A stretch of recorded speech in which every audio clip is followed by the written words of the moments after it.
Assalamualaikum warahmatullahi wabarakatuh. Alhamdulillahirabbil alamin wa bihi nasta'inu ala umuri dunya waddin. Wassalatu wassalamu ala asrafil anbiya'i wal mursalin wa ala alihi wa sahbihi ajmain. Amma ba'du.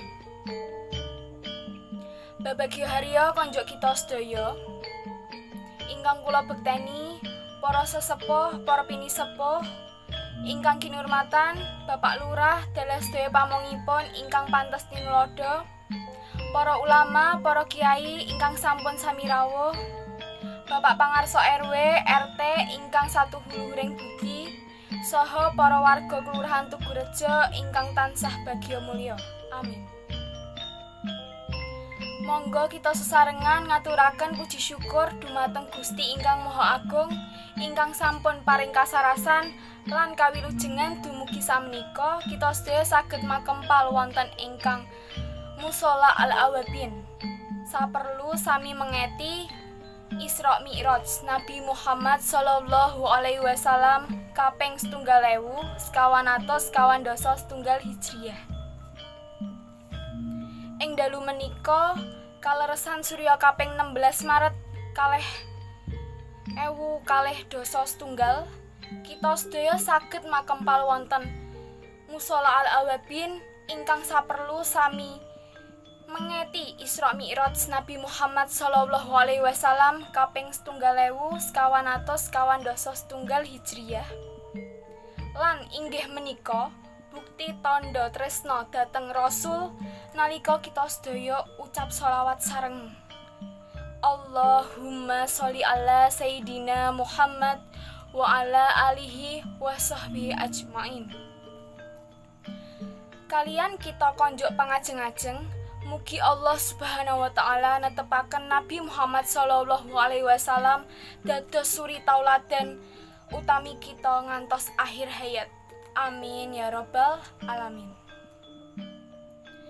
Hadirin wal hadirat, muslimin wal muslimat ingkang bingah, wonten ngriki kula dados pewara badhe maosaken susunan adicara ing dalu dinten menika. Kaping pisan pembuka, kaping kalih maosaken ayat suci Al-Qur'an, kaping 3 sambutan-sambutan, kaping sekawan ceramah agami, kaping gangsal doa, ugi pungkasan kaping 6 panutup. Menika susunan adicara pengetan Isra Mi'raj dalu menika. Sumangga mlebet ing adicara kaping pisan inggih menika pambuka. Monggo kita bika acara menika kaliyan maos Ummul Quran. Al-Fatihah. Salajengipun kita mlampah ing adicara kaping kalih inggih menika maosaken ayat suci Al-Qur'an ingkang badhe dipun waosaken dening sadherek Ahmad. Dumateng sadherek Ahmad kula sumanggaaken. Shadaqallahul azim. Mugi kalian maosan ayat suci Al-Qur'an menika bekta kaberkahan kagem kita sedaya. Amin ya rabbal alamin. Para hadirin ingkang minulya, adicara salajengipun inggih menika sambutan-sambutan. Sambutan ingkang kaping pisan inggih menika sambutan pangarsa panitia. Dumateng Ustadz Husairi, kula sumanggaaken. Inggih matur nuwun sambutanipun. Sambutan ingkang kaping kalih inggih menika sambutan pangarsa RW Gangsal Tugurejo. Dumateng Bapak Agus kula sumanggaaken. Inggih matur nuwun sambutanipun. Para hadirin ingkang dirahmati Allah Subhanahu wa taala, kita mlebet adicara inti ing dalu dinten menika. Inggih menika Maudatul Hasanah lan dipun lajengaken kaliyan doa dening Al-Mukarram Kyai Haji Zainal Asyikin. Dumateng Al-Mukarram Kyai Haji Zainal Asyikin kula sumanggaaken.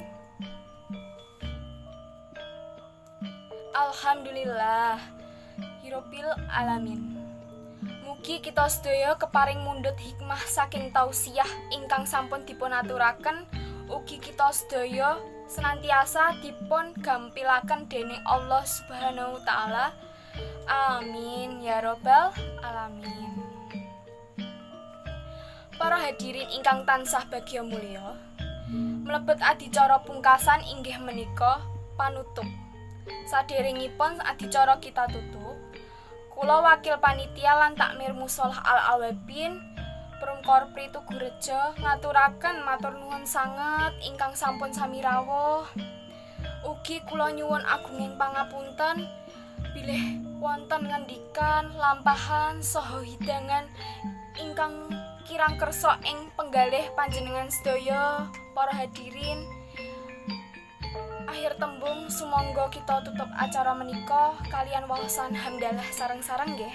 Alhamdulillahirabbil alamin. Wallahu muwaffiq ila aqwamit thoriq. Wassalamualaikum warahmatullahi wabarakatuh.